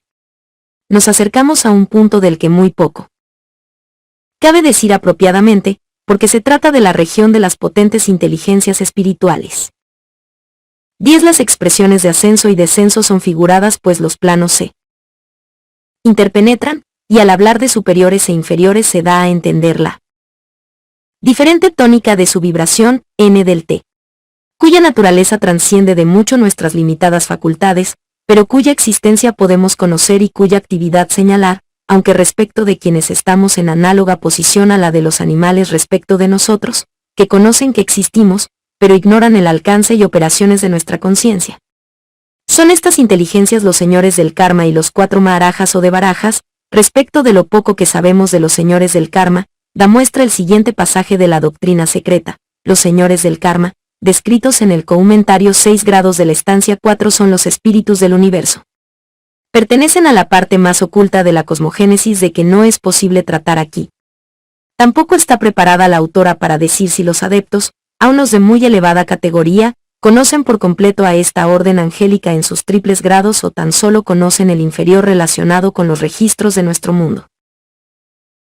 Aunque me inclino a la segunda suposición. Lo único que se sabe de ellos es que están encargados de registrar el karma. Como también dice la doctrina secreta, están los señores del karma relacionados con el destino y nacimiento de cada ser humano. Los señores del karma trazan la plantilla del cuerpo etéreo o molde del denso, con el cual constituye el cuerpo físico que le ha de servir al ego para manifestar sus cualidades mentales y emocionales en la vida terrena que va a pasar. Los señores del karma entregan la plantilla a los 4 maharajas, quienes son, como dice la doctrina secreta, los protectores de la humanidad y los agentes del karma en el mundo terrestre. Añade Blavatsky sobre estos 4 maharajas lo siguiente en la citada doctrina secreta al comentar la estancia V del libro de Xian: 4 ruedas aladas en cada ángulo. Para los 4 santos y sus huestes. Son los 4 maharajas o reyes de los Yanchuans, los de barajas que presiden los 4 puntos cardinales. Estos seres también están relacionados con el karma, que necesita agentes físicos y materiales para el cumplimiento de sus decretos. 1. Vez recibido de los señores del karma el dechado o plantilla del cuerpo etéreo, los maharajas escogen para elaborarlo los elementos o materiales más a propósito para la expresión de las cualidades del carácter congénito del ego que va a reencarnar, y también con objeto de que sirva de instrumento de las limitaciones impuestas por los pasados fracasos y desaprovechadas ocasiones. Los maharajas, auxiliados por sus huestes, envían el cuerpo etéreo así formado al país, raza, familia y madre que proporcionen el campo o ambiente más favorable para el agotamiento de la porción de karma ya madura correspondiente a aquella inminente vida terrena. No es posible agotar o extinguir en una sola vida todo el karma acumulado por el ego, ni podría elaborarse instrumento alguno ni encontrar ambiente apropiado ni reunir todas las circunstancias necesarias para la manifestación de todas las evolucionadas facultades del ego ni para que éste cumpla las obligaciones contraídas en el pasado con otros egos. Por lo tanto, el cuerpo etéreo ha de estar elaborado en congruencia con la parte de karma que el ego sea capaz de agotar en aquella encarnación y se le colocará en un ambiente social donde pueda relacionarse con los egos con quienes tenga contraídos lazos kármicos. Se eligen un país y una raza cuyas condiciones políticas, religiosas y sociales convengan a las facultades del ego y proporcionen ambiente adecuado a la ocurrencia de los efectos de las causas que estableció. La familia elegida ha de poseer una herencia fisiológica a propósito para proporcionar la materia física requerida por la adaptación del cuerpo denso al molde etéreo, de suerte que el cuerpo físico sea eficaz instrumento de manifestación y expresión de las facultades mentales y emocionales del ego y puede éste agotar la señalada porción de su acumulado karma. Por muy incomprensible que parezca el poder requerido para estas adaptaciones, concebimos su posibilidad de acuerdo con la perfecta justicia. El telamen del destino de un hombre puede componerse de innumerables hilos entretejidos con arreglo a un dechado de inconcebible complejidad. Si a nuestra vista desaparece un hilo, es porque se oculta de momento bajo el revés del telamen para luego aparecer, y cuando nos parece ver un hilo nuevo es porque reaparece el oculto, y como quiera que solo vemos una porción de él. telamen, no podemos tener exacto concepto del dechado.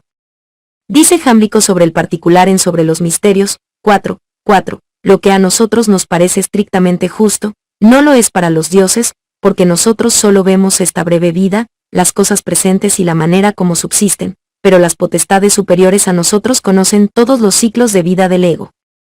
La seguridad de que la perfecta justicia gobierna el mundo estimula el adelanto del evolucionante ego, porque según adelanta es más capaz de ver en los planos superiores y transmitir su conocimiento a la conciencia vigilia, y aprende con cada vez mayor certeza que la buena ley actúa infaliblemente, que sus agentes la aplican sin el más leve error, de modo que todo resulta en beneficio del mundo y de los egos en él militantes. En medio de la obscuridad, los vigilantes egos que con la lámpara de la sabiduría divina pasan por los lóbregos caminos de la mansión de la humanidad, exclaman que todo va bien. La exposición de las causas y la comprensión de los efectos del karma nos ayudará a formar concepto de los principios que presiden la operación de la ley. Ya vimos cómo los pensamientos constituyen el carácter. Veamos ahora cómo las acciones determinan el medio en que se vive. Hemos de considerar un principio general de trascendentales efectos, que convendrá exponer algo en pormenor. El hombre puede afectar con sus acciones al prójimo en el mundo físico, puede difundir a su alrededor la dicha o la desgracia y acrecentar o disminuir la totalidad del bienestar humano. Este aumento o disminución de bienestar puede provenir de motivos buenos, malos o medianos. Un deseo benevolente, el anhelo de que sean dichosos sus semejantes, puede mover a un hombre a regalar a la ciudad en que habita un parque de recreo, pero otro puede hacer el mismo regalo por pura ostentación, con propósito de que le otorguen un título nobiliario, y un tercero hará igual, movido en parte por benevolencia y en parte por egoísmo. Los motivos afectarán el carácter de estos tres hombres en su futura encarnación, de modo que mejorará el del primero, empeorará el del segundo y producirá escasos resultados de adelanto en el tercero. Pero el efecto de la acción, que beneficia a gran número de gentes, no depende del motivo del donador, pues sea cual sea, el público disfruta del parque, y este disfrute establece respecto del donador un crédito que se le pagará escrupulosamente por medio de bienes materiales que le proporcionen comodidades físicas en una vida futura, como también las proporcionó a sus semejantes. Tal es su derecho, pero el uso que haga de su posición social y la dicha que obtenga de sus riquezas dependerán de su carácter, y así vemos que cada semilla fructifica según su índole. El servicio prestado al prójimo en cada ocasión oportuna multiplicará en otra vida terrena las ocasiones de servir. Quien ayude en cuanto pueda a cuantos menesterosos encuentre, se encontrará en una vida ulterior en disposición de prestar muy amplios auxilios. Por otra parte, las oportunidades desaprovechadas aparecerán en otra vida transmutadas en limitaciones del instrumento de expresión y en desfavorables condiciones del ambiente. Por ejemplo, el cerebro etéreo estará deficientemente construido y de las mismas deficiencias adolecerá el cerebro denso. El ego concebirá ideas, trazará planes, pero será incapaz de expresarlas y desenvolverlos físicamente. Las desaprovechadas ocasiones se transmutarán en anhelos frustrados, en deseos irrealizables, en impotentes ansias de auxiliar, ya por defecto de aptitud o por falta de oportunidad. El mismo principio rige en el caso de la temprana muerte de un hijo idolatrado. Si un ego trata duramente a otro a quien debe cariño y protección o servicio de cualquier clase, renacerá el despreciado como hijo único y heredero de quien en una vida anterior lo vejó y en la presente lo adora, pero al morir prematuramente, la aflicción de los padres se lamentará de la injusticia de Dios, que les arrebata su único hijo, en quien tenían puestas todas sus complacencias, mientras deja con vida a los numerosos hijos de su prójimo. Sin embargo, el karma obra siempre igual, aunque solo pueden ver su actuación quienes tienen los ojos abiertos. Los defectos congénitos resultan de un deficiente cuerpo etéreo, y son vitalicias penas de graves rebeliones contra ley o de daños infligidos al prójimo. Los señores del karma trazan dichos defectos en la plantilla del molde etéreo, a fin de que el cuerpo denso resulte con las deformaciones necesarias para enmendar los errores del ego, y así se explican la ceguera, sordomudez, imbecilidad y otras anormalidades congénitas. Así es que de la justa administración de la ley por los señores del karma proviene la reencarnación del ego en una familia afectada de una dolencia hereditaria, cuyo sufrimiento le es necesario al ego en su nueva personalidad.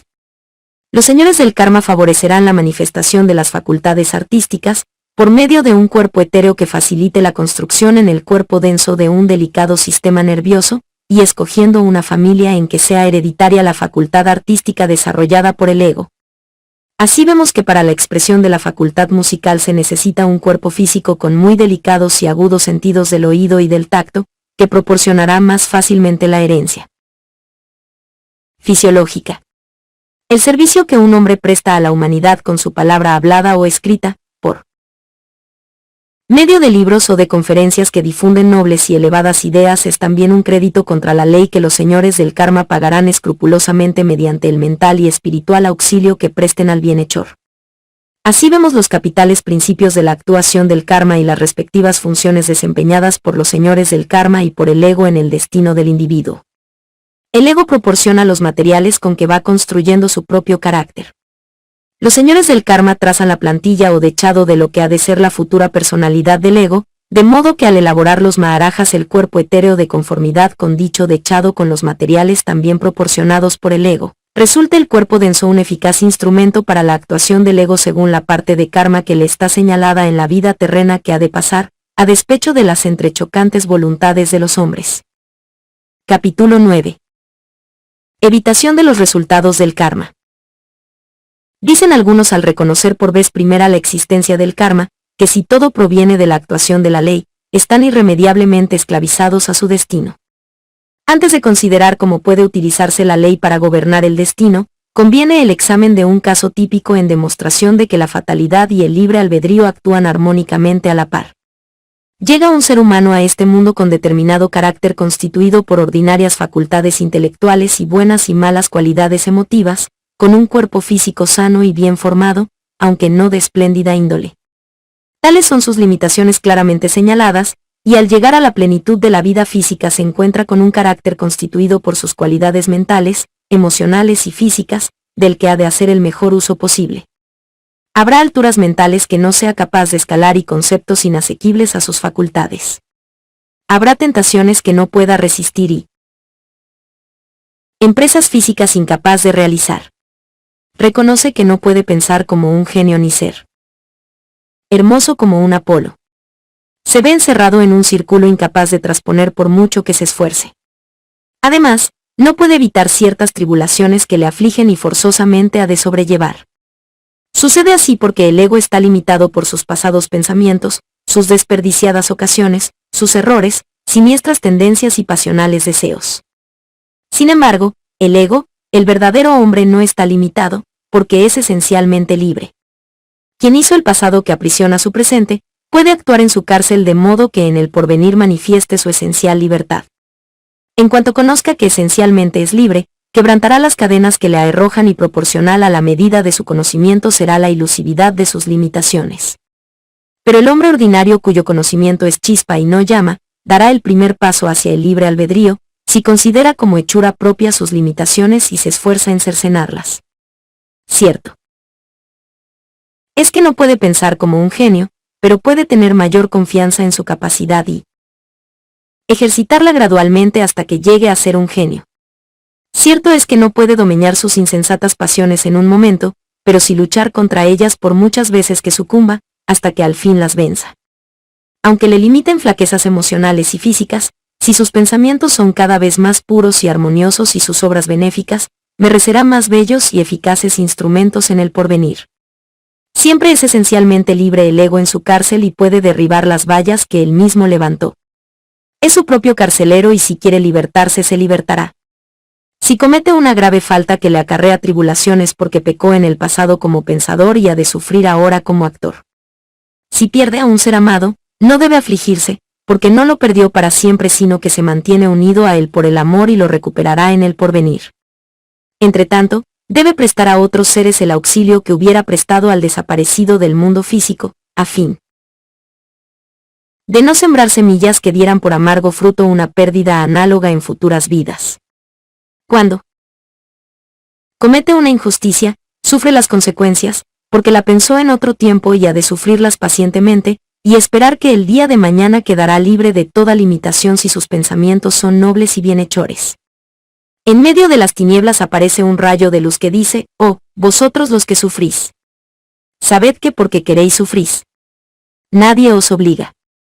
La ley que parecía cadena se ha transmutado en alas que remontan al ego a regiones cuya existencia sin alas solo podría conjeturar. Capítulo 10. Determinación del porvenir. La perezosa corriente del tiempo impele hacia adelante a la hueste de egos que siguen el movimiento de la Tierra y pasan de uno a otro globo.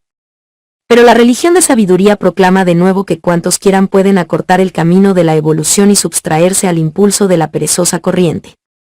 El que comprende algo del significado de la ley, de su absoluta seguridad y su infalible exactitud, emprende la educación de sí mismo y se encarga activamente de vigilar su propia evolución.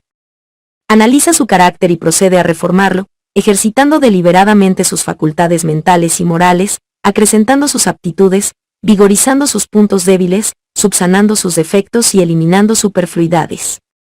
Convencido de que se ha de convertir en lo que piense, ejercita deliberada y metódicamente la meditación en un noble ideal, y comprende por qué Pablo, el insigne iniciado cristiano, exhortaba a sus discípulos diciendo, por lo demás: hermanos, pensad en todo lo que es verdadero, todo lo honesto, todo lo justo, todo lo puro, todo lo amable. Filipenses 4:8. Diariamente ha de meditar en su ideal y esforzarse en vivir de conformidad con él, pero ha de proceder tranquila y perseverantemente, sin precipitación pero sin tregua, porque sabe que edifica sobre el firmísimo fundamento de la roca de la eterna ley. Entonces recurre a la ley y en ella se ampara, y ya no teme el fracaso ni hay poder en el cielo y la tierra capaz de obstruir su camino. Durante la vida terrena acopia experiencias y aprovecha todo cuanto a su paso encuentra, y durante la vida mental se asimila las experiencias y planea su futuro edificio.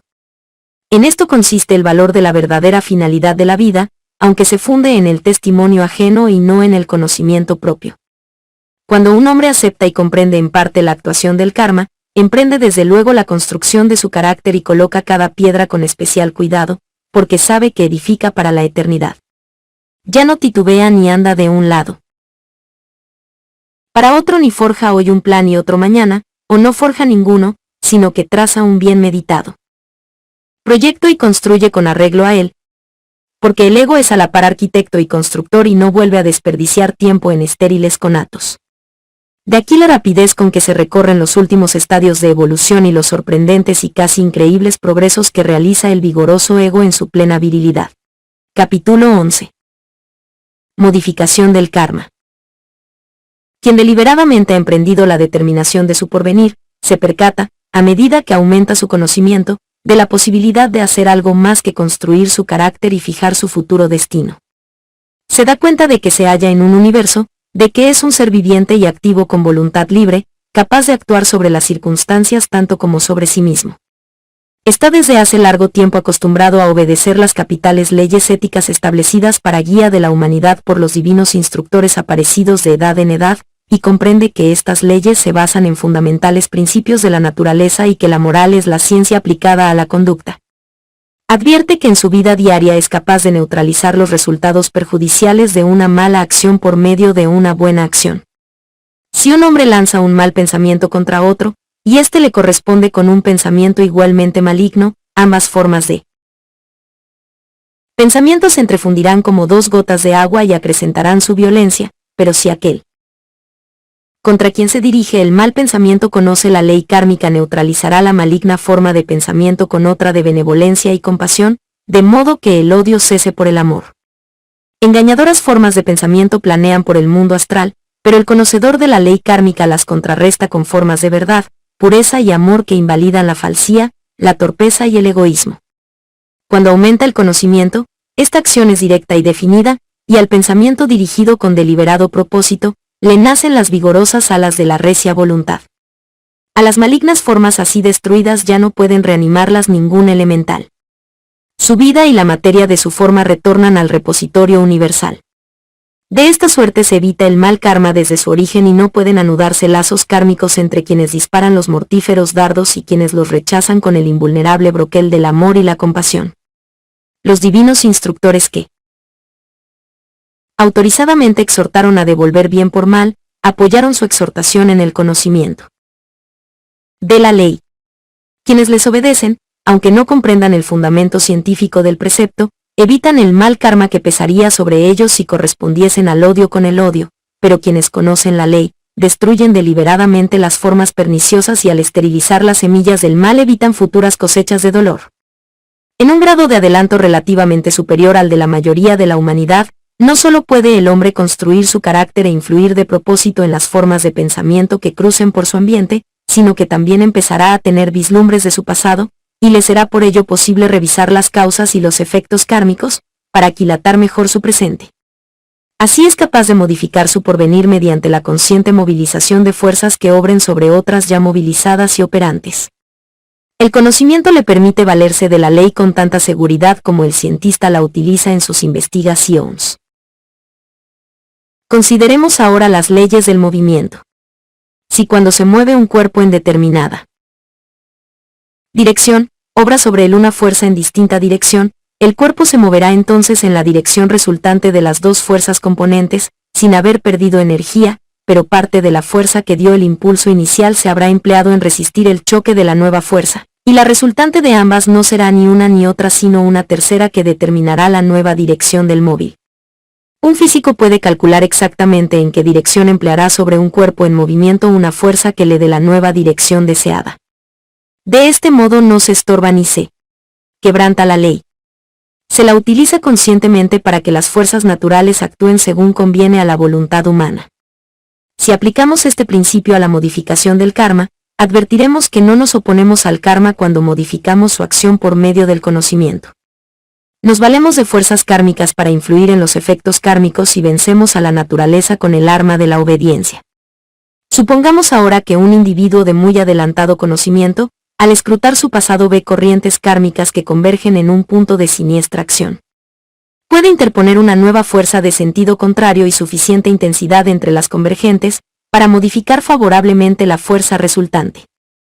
Mas para ello no le basta la facultad de ver el pasado y descubrir su relación con el presente, sino que necesita de más sobrado conocimiento para calcular exactamente la influencia que la nueva fuerza interpuesta ejercerá en la alteración de la resultante, considerada como efecto de causas pasadas y como causa de efectos futuros. De esta suerte puede disminuir o invalidar los resultados del mal que hizo en el pasado, mediante la interposición de fuerzas armónicas en su corriente kármica.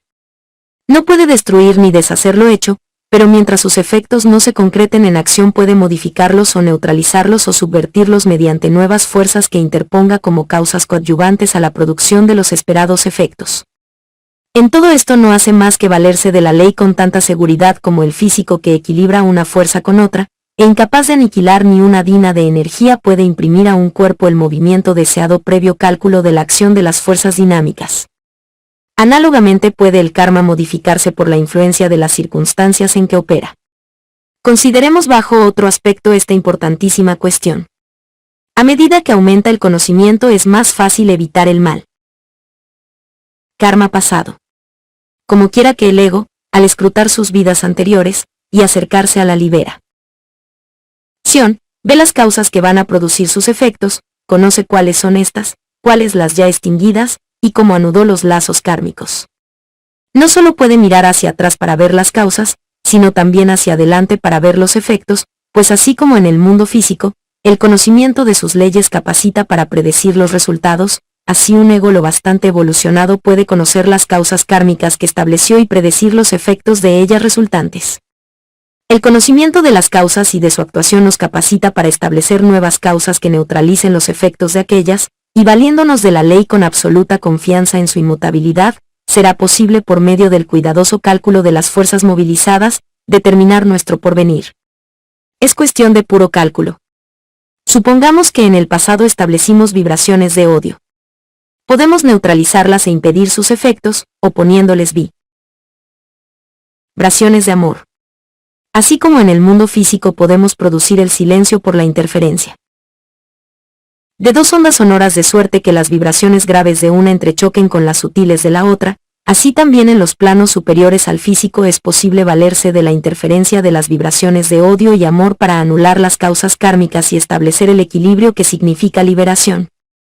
Este conocimiento está más allá del alcance de la mayoría de la humanidad, que si desea aprovecharse de la ciencia del alma debe apoyarse en el testimonio de los versados en el asunto y obedecer los preceptos de los instructores religiosos del mundo, pues por devoción se logrará el mismo resultado que por conocimiento. La aplicación general de estos principios dará a entender que el hombre está entorpecido por la ignorancia, y cuán importante parte desempeña el conocimiento en la evolución humana. La corriente arrastra a los hombres porque son ignorantes, son impotentes por los ciegos. Quien desea adelantarse a la masa general de la humanidad, como el veloz corcel deja atrás al rocín, necesita tanta sabiduría como amor, tanto conocimiento como devoción. No ha de ir limando lentamente los eslabones de la cadena que forjó tiempo atrás. Puede limarlos sin tardanza y librarse de ellos tan efectivamente como si desgastados por el tiempo lo dejasen en libertad. Capítulo 12. Extinción del karma. El karma nos tiene atados a la rueda de muertes y nacimientos. El buen karma nos obliga a reencarnar tan persistentemente como el adverso, y la cadena forjada por nuestras virtudes, aunque de oro, nos sujeta con tanta fuerza como la de hierro forjada por nuestros vicios. Así pues, ¿cómo quebrantar estas cadenas y el hombre ha de pensar y sentir mientras exista y los pensamientos y deseos engendran continuamente karma? La respuesta nos la da en el Bhagavad Gita la profunda lección de Krishna a Arjuna. No recibe esta lección un eremita ni un erudito, sino un guerrero, un kshatriya que ha de cumplir con los deberes de su estado y luchar por la victoria. No en la acción sino en el deseo, no en la acción sino en la apetencia de su fruto está la sujetadora fuerza de la acción. Cuando se ejecuta una acción con deseo de gozar de su fruto, se sigue el procedimiento a propósito para lograr el apetecido resultado. El ego pide y la naturaleza otorga, a cada causa corresponde un efecto y a cada acción un fruto. El deseo los enlaza. Si se mata el deseo, cesa el enlace, y cuando todos los lazos del deseo se hayan roto, quedará libre el ego. Ya no podrá sujetarlo el karma. La rueda de causas y efectos seguirá girando, pero el ego está liberado. Por lo tanto, cumple tú constantemente y sin apego la acción que debas cumplir, pues el hombre que sin apego cumple la acción alcanza en verdad el Supremo. Bhagavad Gita. Estancia 3, 19. Para practicar la yoga de acción, ha de ejecutar el hombre todas sus acciones como un deber, en armonía con la ley en cualquier plano de existencia en que se halle, para ser una fuerza operante en la evolución, de acuerdo con la divina voluntad, con perfecta obediencia en todas las fases de su actividad. De esta suerte sus acciones tendrán carácter de sacrificio ofrecido al volteo de la rueda de la ley sin apetencia del fruto, del que hace generosa donación en servicio de la humanidad. El fruto no es del actor. Pertenece a la ley que se encarga de su distribución. Dice el Bhagavad Gita, al de obras no moldeadas por el deseo, cuyas acciones se consumen en el fuego de la sabiduría, los doctos le llaman sabio. Inapetente del fruto de las obras y siempre satisfecho, de nada se ampara y no hace cosa alguna aunque todas las haga. Sin confiar en nada, con su mente y su ser disciplinados y todo anhelo de goce en abandono, cumple las acciones solo con el cuerpo y no cae en pecado. Satisfecho con lo que recibe, libre de los pares de opuesto, sin envidia, equilibrado en el éxito y en el fracaso, no está ligado a las acciones que ejecuta. Quien tiene los apetitos muertos y el pensamiento firme en la sabiduría, quien sacrifica las obras y permanece en equilibrio, todas las acciones que ejecutan no le ligan ni le afectan. Estancia 4, 19 a 23. Cuerpo y mente actúan en plena actividad. Con el cuerpo se ejecutan las acciones físicas y con la mente las mentales, pero el yo permanece tranquilo, sereno, sin prestar nada de su eterna esencia para forjar las cadenas del tiempo. Nunca se negligencia la recta acción sino que se ejecuta fielmente dentro de los límites de los poderes eficientes, pues la renuncia al fruto de la acción no supone pereza ni descuido en su cumplimiento.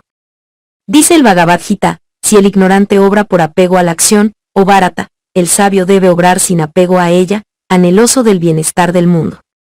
No perturbe el sabio la mente de los ignorantes apegados a la acción, antes bien, obrando en armonía conmigo, haga atractiva toda acción. Estancia 3, 25, 26. Quien alcanza el estado de la inacción en la acción, descubre el secreto del agotamiento del karma, destruye por el conocimiento las acciones que ejecutó en el pasado y quema las del presente en el fuego de la devoción. Entonces llega al estado de conciencia descrito simbólicamente por Juan en el Apocalipsis, al decir, al que venciere, yo le haré columna en el templo de mi Dios y nunca más saldrá afuera. Apec. 3-12, porque el ego sale muchas veces del templo a las llanuras de la vida, pero llega tiempo en que se convierte en columna del templo de mi Dios. Este templo es el mundo de las almas liberadas, y solo quienes no están ligados a sí mismos egoístamente, pueden quedar ligados a todos en nombre de la única vida. Así pues, deben romperse no solo los lazos del deseo personal sino también los del deseo individual. Pero en este punto incurren los principiantes en un error muy natural y frecuente. No hemos de romper los lazos del deseo convirtiéndonos en marmolillos insensibles. Por el contrario, el hombre es tanto más sensitivo cuanto más cerca está de la liberación, pues el perfecto discípulo en unidad con su maestro responde compasivamente a toda pulsación del mundo exterior, todo le conmueve. Y a todo responde, y precisamente porque nada desea para sí es capaz de darlo todo a todos. Un hombre así ya no engendra karma ni forja cadenas que le sujeten, y a medida que va siendo más expedito canal por donde la vida divina se derrame en el mundo, solo anhela ensanchar su cauce para que sea más caudaloso el flujo de la vida divina. Su único anhelo es ser más amplio receptáculo en que con el menor impedimento se vierta la vida. Después de rotas las cadenas que le sujetaban, su única tarea es trabajar en servicio de los demás. Pero jamás se rompe el enlace de la unidad con la totalidad, del discípulo con el maestro y del maestro con el discípulo. Este enlace no es una ligadura. Es la vida divina que siempre nos impulsa súper adelante, sin sujetarnos a la rueda de nacimientos y muertes. Primeramente nos atrae a la vida terrena el deseo de goces sensorios, y después otros deseos más puros que solo pueden satisfacerse en la tierra, como el de conocimiento, desarrollo, devoción de índole espiritual. Pero cuando todo esto está logrado, ¿qué retiene todavía a los maestros en el mundo de los hombres? Nada que pueda el mundo ofrecerles. No hay en la tierra conocimiento que no posean ni poder que no ejerzan ni experiencia que les aleccione. Todo lo saben y todo lo pueden. El mundo es incapaz de atraerlos con halago a la reencarnación. Sin embargo, reencarnan compelidos por un divino impulso interno, para ayudar a sus hermanos en el multimilenario trabajo de la humana evolución, con el jubiloso servicio de su inefable amor e imperturbable paz, sin que el mundo pueda allegarles más dicha que ver a otras almas crecer a su semejanza y compartir con ellos la consciente vida de Dios. Capítulo 13. Karma colectivo. La agrupación de egos en familias, castas, naciones y razas introduce un nuevo elemento de perplejidad en los resultados kármicos, y así se explican los llamados accidentes y los ajustes que constantemente hacen los señores del karma. Parece que aunque nada puede sucederle a un individuo que no esté determinado por su karma, cabe la posibilidad de aprovechar una catástrofe nacional o sísmica para que extinga parte del mal karma que no le hubiera correspondido extinguir en la vida porque está pasando. Digo que parece, porque trato este asunto teóricamente, sin conocimiento práctico de él, aunque es muy lógico suponer que la muerte súbita no puede privar a un ego de su cuerpo físico, a menos que sea deudor de semejante muerte a la ley, pues si no mediase esta circunstancia se salvaría milagrosamente del naufragio, del terremoto, del descarrilamiento, del incendio o de cualquier catástrofe en que se viera envuelto. Pero si debe una muerte súbita y su karma nacional o familiar le envuelven en una catástrofe, no podría salvarse aunque aquella muerte no estuviera trazada en la plantilla kármica que sirvió para la formación del cuerpo etéreo. Desde luego se le evitará todo sufrimiento inmerecido, pero se le dejará pagar su deuda aprovechando la ocasión deparada por el karma colectivo en indirecta operación de la ley. Análogamente puede beneficiarse el ego cuando pertenece a una nación que goza de un buen karma colectivo, y así recibe el pago de un crédito pendiente, que no se le hubiera satisfecho por la sola razón de su karma individual. El nacimiento de un ego en determinada nación está regido por los principios generales de la evolución y por sus peculiares características. Si consideramos la ordinaria evolución de la humanidad, el ego en su lento desenvolvimiento ha de pasar por las 7 razas raíces y las correspondientes subrazas de un globo. Esta necesidad requiere ciertas condiciones a que ha de adaptarse el karma individual, y la nación perteneciente a la subraza por la que el ego haya de pasar reunirá las condiciones requeridas. El examen de una larga serie de encarnaciones ha demostrado que algunos egos progresan normalmente de una subraza a otra, mientras que otros reencarnan repetidamente en una misma subraza. Dentro de las condiciones de la subraza, las características individuales del ego le conducirán a una u otra nación. Así nos muestra la historia que al cabo de un normal periodo de 1500 años aparecen de nuevo colectivamente ciertas características nacionales. Una gran masa de los antiguos romanos reencarnan en nuestros días en Inglaterra, cuyas características nacionales son la expansión colonial y la conquista por los mismos procedimientos de la antigua Roma. Un ego en quien estuviese muy señalada esta característica nacional nacerá en Inglaterra conducido por su karma para participar en bien o en mal de todo lo que el karma colectivo pudiera afectarle como individuo. Los lazos de familia son de índole más personal que los nacionales, y quienes contraen afectos en una vida propenden a reunirse en otra como miembros de una misma familia. A veces estos lazos persisten cada vez más estrechos en sucesivas vidas, pero otras veces, a causa de la diferencia de duración de la vida mental por la mayor actividad intelectual y espiritual de algunos durante la vida terrena en que fueron parientes de otros, pueden dispersarse los miembros de una familia y no volverse a encontrar hasta después de varias encarnaciones.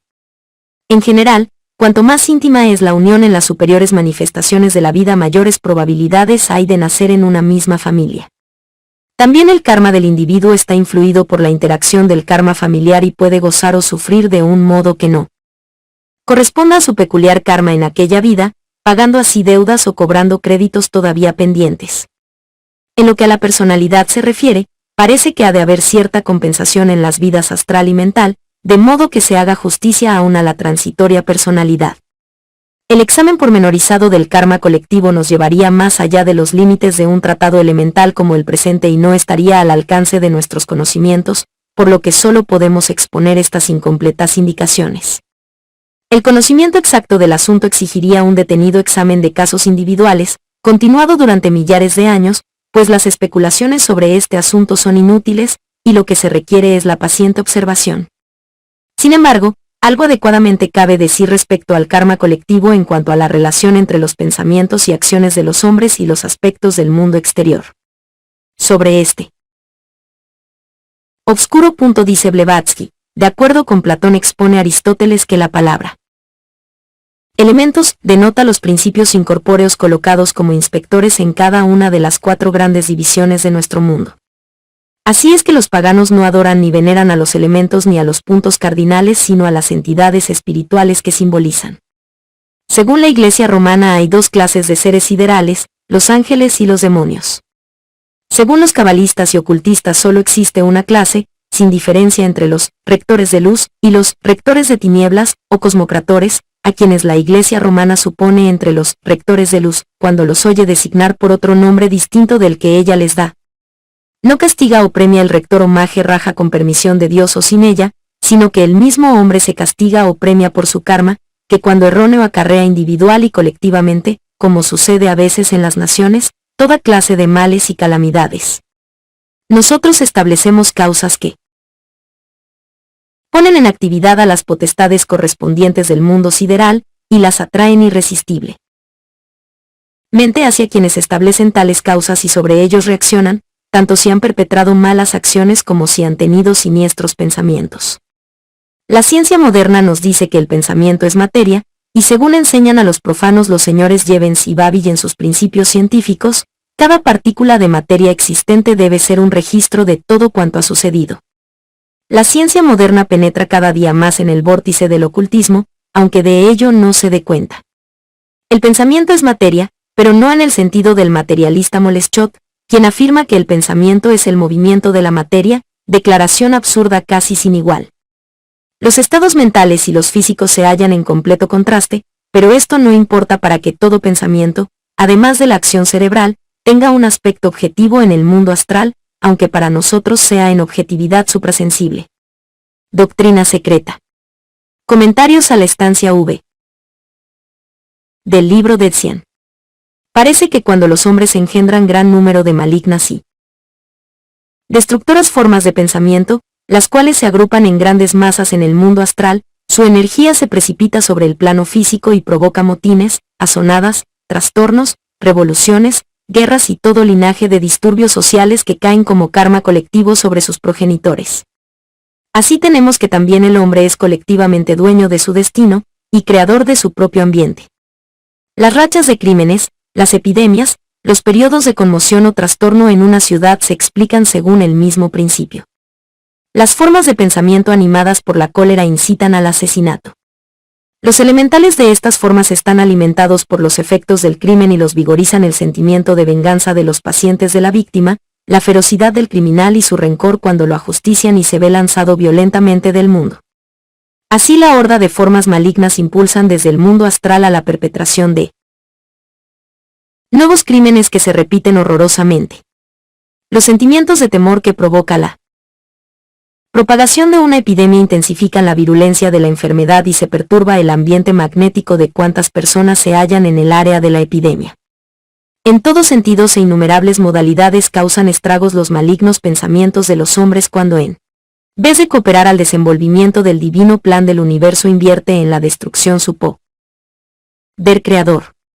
Capítulo 14. Conclusión. Tal es en bosquejo la capital ley del karma y sus operaciones, cuyo conocimiento y empleo le permite al hombre acelerar su evolución, libertarse de la rueda de muertes y nacimientos y llegar a ser mucho antes de que su raza termine su curso, un auxiliar y salvador del mundo. El profundo y firme convencimiento de la verdad de esta ley tranquiliza serenamente el ánimo y desvanece todo temor, pues nada puede sucedernos que no sea obra nuestra y no merezcamos. Como toda siembra ha de dar su cosecha, no hemos de lamentarnos si por haber sembrado vientos cosechamos tempestades. Pero una vez pasada la tempestad no vuelve a atormentarnos. Por lo tanto, mejor será afrontar con ánimo alegre los dolorosos resultados de un mal karma, pues vale más pagar cuanto antes las deudas que tengamos. No se figuran las gentes la fuerza que podrían obtener si se apoyaran en la ley. Desgraciadamente, para los occidentales el karma es una quimera, y aun entre los teósofos, la creencia en el karma es más bien una función intelectual que un vivo convencimiento que guíe su conducta, pues como dice Bain, la virtualidad de una creencia se mide por su repercusión en la conducta, y la creencia en el karma debiera manifestarse en la pureza, serenidad, vigor y dicha de la vida. Solo nuestras mismas acciones pueden entorpecernos y nuestra propia voluntad encadenarnos. Cuando los hombres reconozcan esta verdad habrá sonado la hora de su liberación, pues nadie puede esclavizar a quien obtuvo el poder por medio del conocimiento y lo emplea en el amor. Fin.